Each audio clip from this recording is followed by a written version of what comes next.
Vicky here, and welcome to this week's edition of the Bond Room Unlocked, whereby I'll be inviting you to turn the key with me on my 26-year-old Bond collection. Outstanding. Swatch was founded in 1983 by Ernst Tomk, Elmar Mock and Jacques Muller, and is a Swiss watchmaking company. The name Swatch is amalgamation of two words, second and watch, Swatch, and originally intended to be a disposable throwaway item.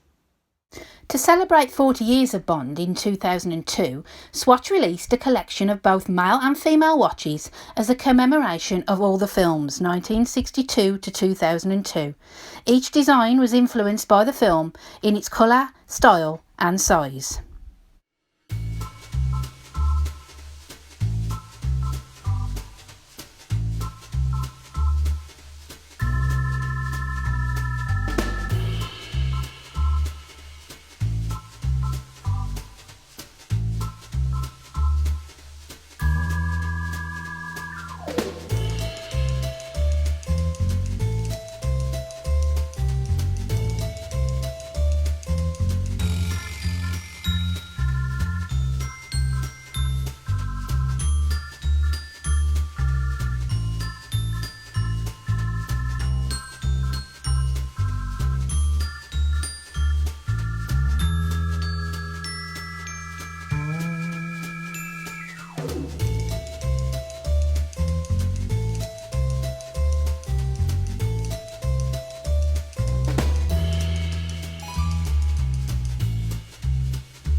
Now you're probably wondering, where is she going with this?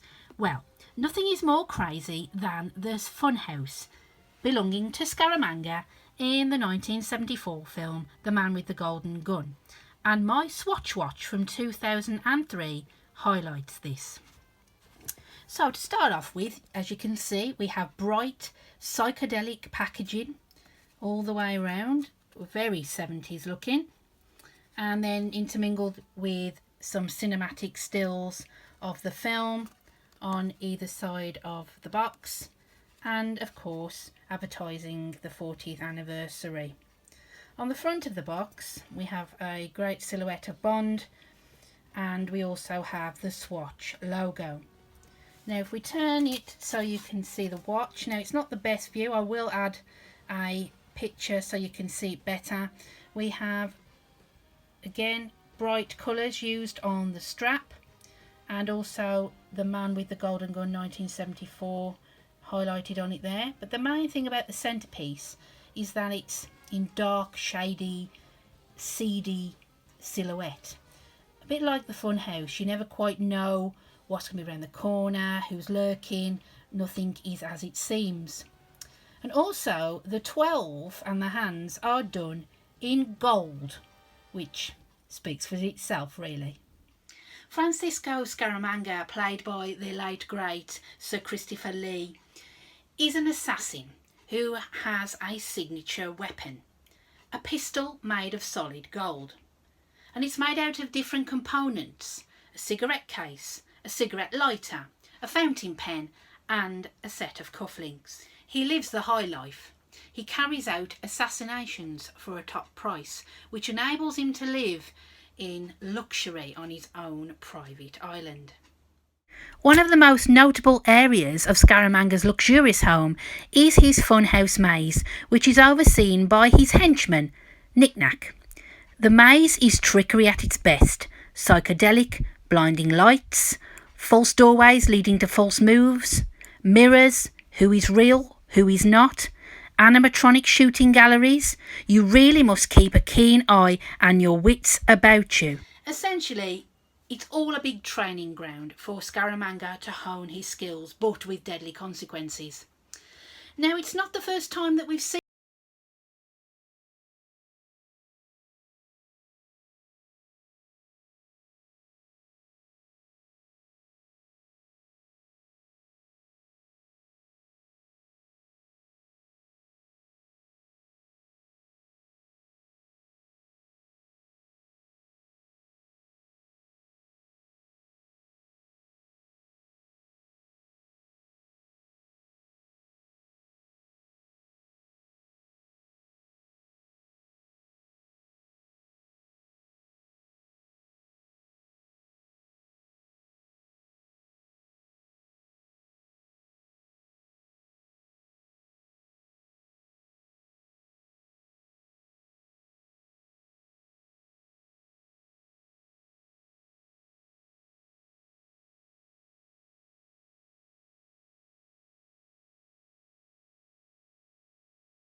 52 seconds. That's excellent.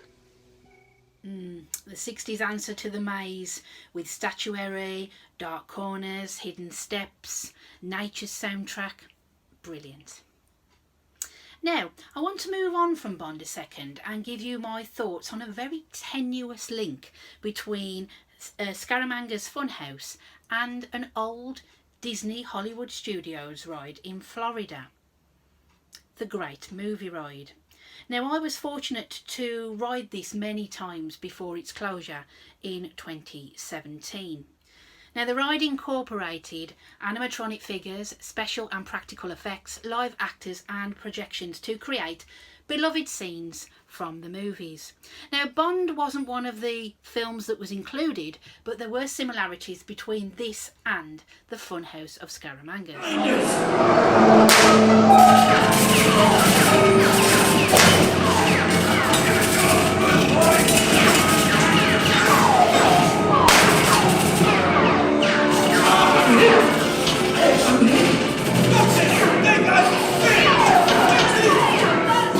Western films depict the legendary American wild frontier, where cowboys and their loyal steeds maintain order in towns against the untamable wilderness.